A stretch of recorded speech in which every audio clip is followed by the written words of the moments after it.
Welcome to Backstage with Richard Ridge. SAG-AFTRA Foundation and BroadwayWorld continue their filmed Conversation Q&A series, which celebrates the vibrant theater community here in New York City. This event, which is coming from the Robin Williams Center, is a special conversation with one of the entertainment industry's most sought-after actors who is now back on Broadway, wowing audiences 8 times a week opposite Bernadette Peters in the hit revival of Hello, Dolly. Please welcome Victor Garber.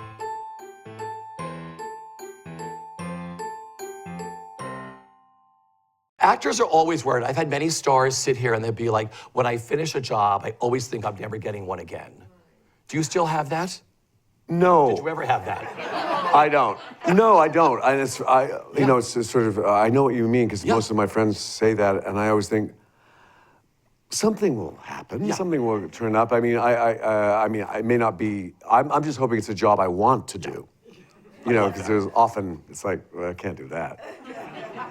Well, first off, welcome back to Broadway. How does it feel? Yes. Oh, hello, Dolly. It feels, this honestly came out of the blue. I was doing my last little bit on Legends of Tomorrow in Vancouver, and I was leaving the show, and I didn't know what I was going to do. But I knew I was homesick for New York because I was in Vancouver for a long time. And I just wanted to come home and I just wanted to be back. And I thought, I hadn't done a play since Present Laughter, which was, I think, 8 years ago or 9 years ago. I have no concept of time. But it was a long time ago, and I thought, I probably would love to go back to the theater, but would I still be able to do it? I did question. Will I be able to remember the lines? Will I be too scared? Because the longer you stay away from something, you know, it's daunting. And the idea of like getting in front of an audience and doing something was scary to me. And so I didn't know what I was going to do. And then I read a couple of plays where people were interested, and I thought, oh, that maybe that would. And I really didn't know. And then suddenly this call came. And I thought, oh, well, this is the universe giving me this gift. Yeah. It really feels like that, and it still does. Because I have to say, the first week of previews, the first time I went over the lyrics for the first song almost to the point of when I walked on stage. I was so scared that I would forget the lyric right in the middle of the song, you know? And fortunately, I haven't yet. But I'm still, you know, like, okay, I go over the lyrics to both songs every night. Yeah. Yeah, I just, you know. But I also knew that when I got in the first day of rehearsal, and it was just me and Bernadette, really, and Jerry's acts, the director and a couple of the assistants and choreographer.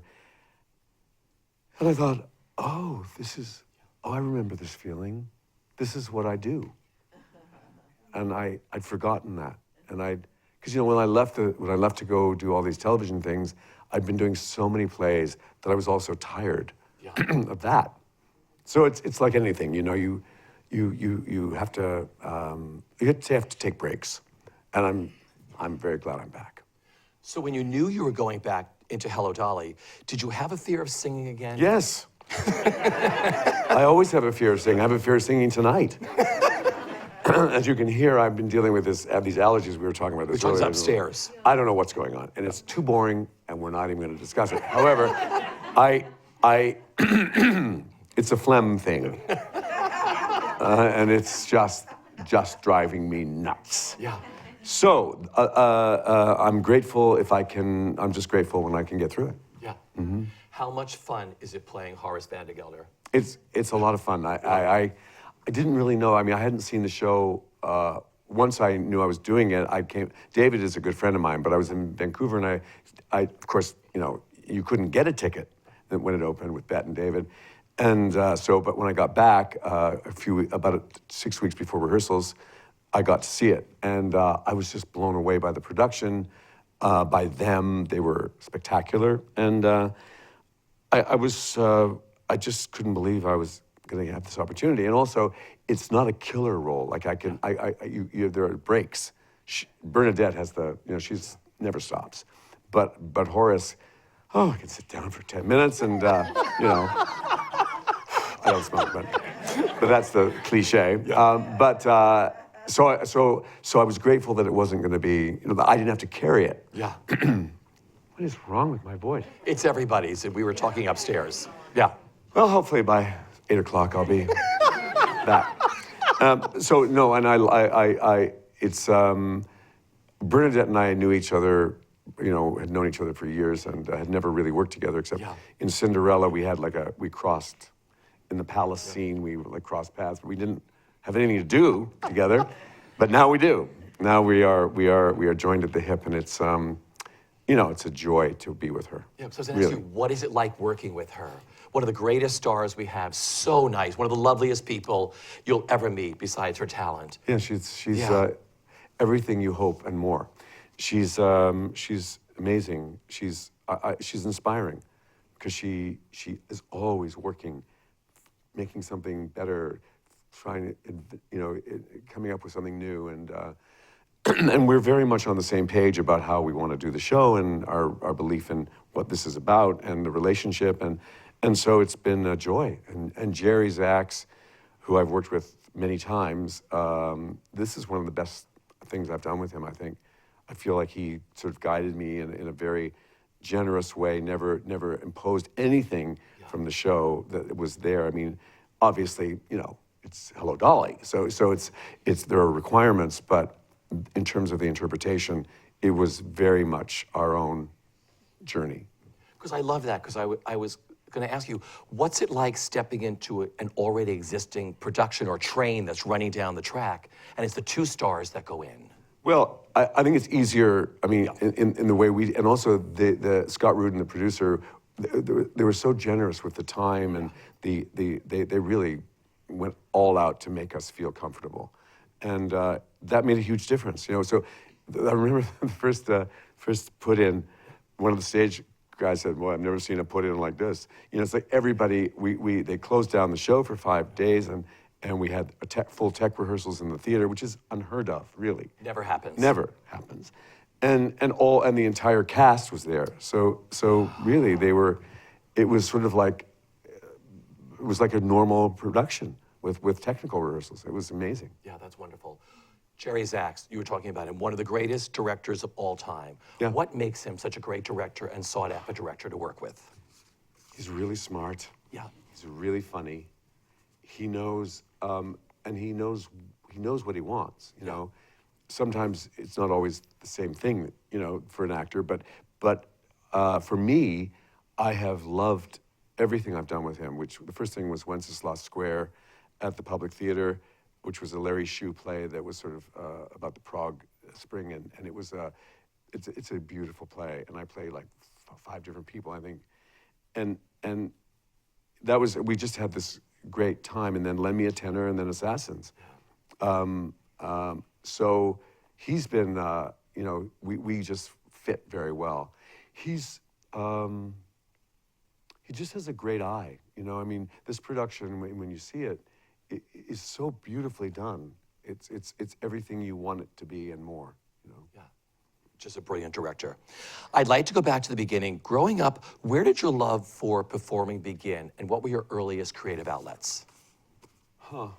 It was so long ago. But I do remember, I actually do remember, my mom used to, we had a theater in London, Ontario, where I was born, and it was an amateur theater that had sort of professional standards. And these people came from England, a husband and wife, and they sort of took over the theater when I was very young. And my mother had a television show in those days. She was who would she be? Like, she At Home with Hope Garber. That was the name of the show.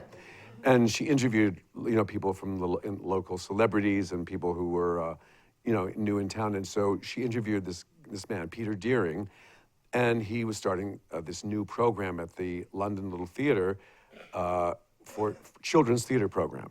So, I knew from a very early age that that's what I wanted to do. I just knew, because my mom was a singer, and I was a singer, and I was just attracted to that. And she used to play Broadway show albums all the time. That's what I grew up listening to, and I loved those musicals. So I got involved in the children's theater program at the Grand Theater, and it just never Yeah. stopped. was That's where it all happened. Your defining moment was then, very Yeah. young, like, I'm doing this. Yeah. What impact did your acting teacher, Robert Gill, at the University of Toronto have on you? Wow. Robert Gill. Yeah. It's not a name you hear every day.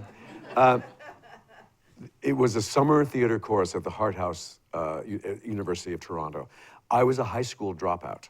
I'm not proud of it, but it's what happened.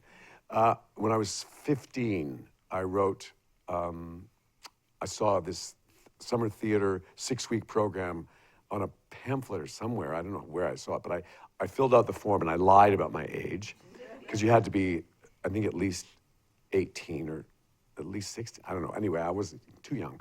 And I got accepted.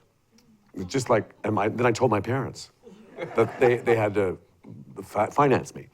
And it wasn't, I think I paid for it. It was not a lot of money, but this man ran this summer theater course for teachers, actually, for people professors, and I was the youngest person ever to be accepted at this summer theater course, and it changed my life. I went to Toronto, I stayed in a dormitory, my father drove me, they were very worried about me, but I was so headstrong, so determined, and I think, I was a kid.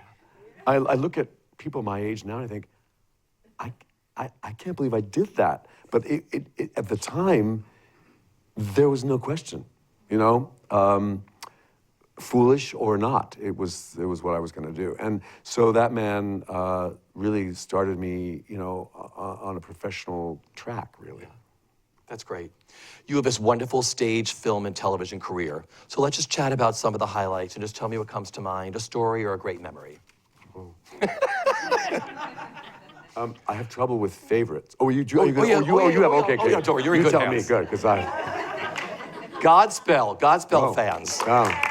Playing Jesus first on stage in the legendary Toronto production. Yes. And then playing him in the film. Favorite memories. And that cast. Yes, I have favorite memories of that, or certainly some memories. I remember, excuse me, I'm so sorry about this. I have to apologize to Broadway tonight. The final callbacks for the Godspell in Toronto. I'd been on a tour with a singing group, and I had been playing, just coincidentally, I'd been playing the role of Jesus in this oddly, we were singing songs from Godspell, Jesus Christ Superstar, and original songs, and it was sort of this whole Jesus story. It was all that during that time, and we were, by the way, illegally doing this. We found out later. But I knew the song Save the People, which was from Godspell, and I played it on my guitar in the show. So my callback, I obviously knew what I was going to do, So I came out, and I had, this hair. Yeah, you did. And I sang this song, and people went insane. And my favorite story is that, and Eugene Levy, who was also, he said, and after this rather rousing response I got, they said, next, Eugene Levy. And he still talks about that as having to follow that.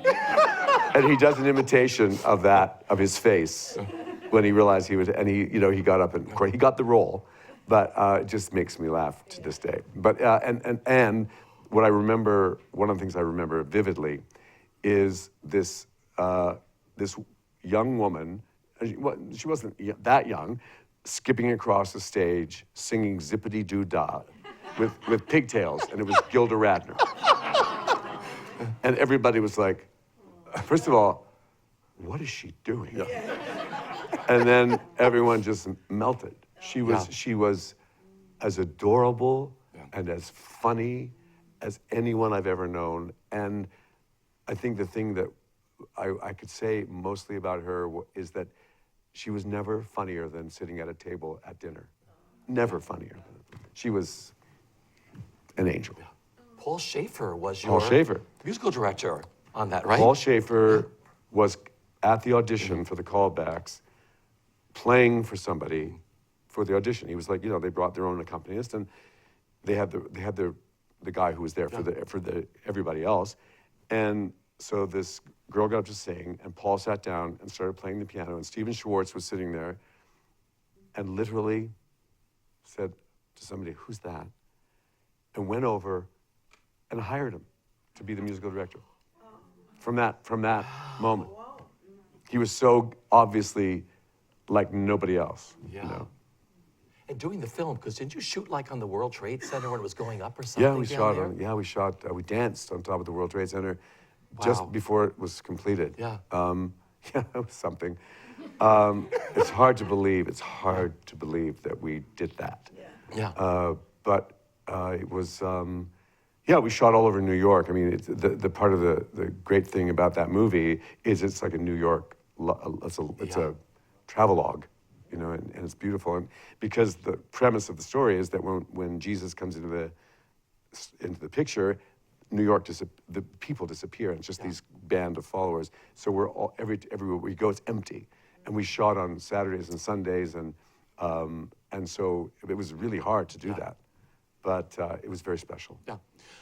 The first original role you created on Broadway, was that Clifford in Ira Levin's Death Trap? Original role? I think so. Yeah. Yes, I think it was. It was you, John Wood, the late Marion Seldes. I mean, great Yeah. show. When Broadway did mysteries back then. Yeah. Thrillers and all. Yes, well, it was one of the few that worked. You know, there was Wait Until Dark. Yeah. And Death Trap. They're sort of the prototypes for stage mystery thrillers. It was a thriller, and actually, it's Ira Levin wrote Death Trap, and it says a thriller in 2 acts. That's how it's printed. I was doing Tartuffe at the Circle in the Square with John Wood and the late. They're all gone now. It's hard to wow. Tammy Grimes, Pat Elliott, Swoosie Kurtz, who fortunately is still with us, Mildred Dunnick. There were all these amazing people, and John Wood, who was a daunting and brilliant man, actor from England, a big star at the RSC, was playing Tartuffe, and we had, you know, I had nothing to do with him in Tartuffe other than, you know, and one night he came up to me and said, I'd like you to read something and tell me what you think. And I said, oh, okay, sure. And he said, I'd like your opinion because I've been asked to do this role, and I just want to get your opinion if you think I should do this role. I mean, we didn't really have that close a relationship, but it was, you know, it was a kind of camaraderie, and I was flattered, and of course so I went home and read the play, and it was dazzling, you know. I mean, it was really well written and funny and perfect part for John, and it must have crossed my mind as I was reading the part of Clifford. I thought, gee, I could play this part. Gee, I could do this. But honestly, I really didn't really think about it. I just came in the next day and said, John, you have to do this part. This is a great role for you to do in New York. Because he'd only done Tom Stoppard, Tom Stoppard, Sherlock Holmes, and he had been, you know, he'd won Tonys, and he's you know, revered. And he said, really? And I said, yeah, I really think it's a great part. He said, well, would you be interested in playing Clifford? And I said, yeah, let me check. Yeah, I think so. And and then the director was Robert Moore. Yeah. The great late Robert Moore, who was also a brilliant actor. And John said, they want to audition you, and I'd like to read with you for the audition. Wow. So you know, I have, you know, that John Wood changed my life, you know, because he wanted me to do the role, and fortunately, you know, everyone went along with it. I never knew that story. What a great story. Yeah, it's incredible. You've appeared in 3 Stephen Sondheim musicals in New York, creating the role of Anthony in the original production of Sweeney Todd, John Wilkes Booth in Assassins, and then Ben Stone in Follies at City Center. What is it like living in the songs of Stephen Sondheim? Like nothing else imaginable. I mean, it's the reason I'm in New York, the reason I'm sitting here, is because of Stephen Sondheim. I heard Anyone Can Whistle when I was very young in Toronto. I was an actor. I was a musician mostly, singer, and like in the singing group and stuff. And I was obsessed with Anyone Can Whistle, and it was like a siren call. I've said this many times, but it's really true that show. That's what brought me to New York, and that was my goal, was to work with Stephen Sondheim. And I can't believe I'm here to say it happened. The first time you heard the song Joanna, which you introduced, I mean, do you remember when he played that for you? God, I don't have to sing it right now. Yes, I do remember, because I was on I was on a bus on 2nd Avenue going to his house with my cassette tape recorder because he wanted me, it was the callback for the Sweeney Todd, and he wanted me to learn the song that I would be singing. So you can imagine what that, I mean, on that bus ride with my cassette tape. You don't even know, a lot of you don't even know what that is, a cassette tape recorder. But I got to his house and knocked on the door and was introduced to the guy who worked for him let me in and said, Steve is upstairs waiting. And so I went upstairs to his office den with the grand piano, and he couldn't have been more charming, and just said how much he, was so happy he was that I was there. And I thought, am I dreaming this? Is this possibly happening to me, that this is happening right now? Yeah. And as I say it, I can't believe it happened, but it did. And so I put the cassette down, the tape recorder, and on his piano and pushed play, and he hit those first chords and sang Joanna. And I learned it, because I don't read music, and so I learned it from his recording. If you could sum up the best part of the experience of being back on Broadway and Hello, Dolly, what is it for you? I think it's the awareness that this is what I was meant to do. That was very apparent to me, as I said, in the rehearsal. And then when I was finally, because I was really scared those first few previews. I was panicking. I was so nervous. And so when I think back to the number of my friends who came to the first week of previews, I think, why did you come, and why would I allow you to come? But you do. And then you have to let it go, because they're not coming back. But it's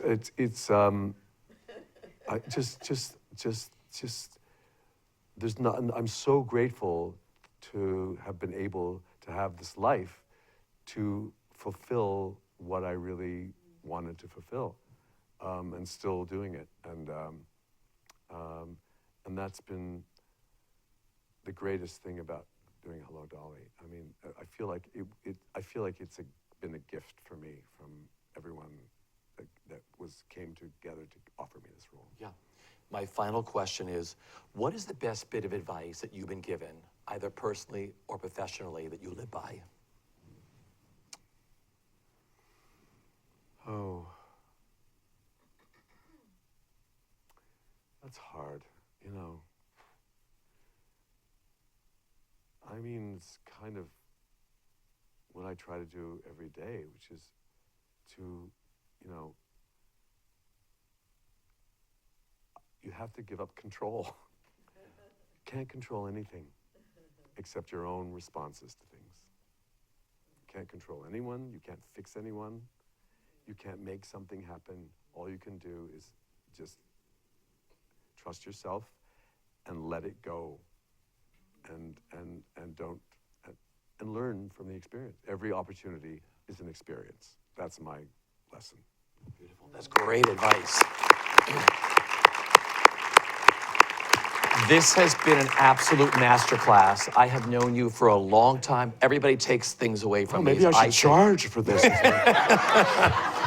This has been wonderful. I thank you for taking the time. No, please, the joy. It's always great to talk to you and to have such intelligent people and questions, because believe me, they're not always things I can even begin to answer. And so thank you for coming, and thank you for taking the time to do this. I appreciate it. You are brilliant at what you do. Go see him in Hello, Dolly. Ladies and gentlemen, Victor Garber. Thank you. Thank you very much. Thanks, Richard. Thank you so much. That's So much fun. Thank you, everybody. We're gonna go this way. Okay, I'll bring my coffee, because this coffee is very good. Thanks so much for coming.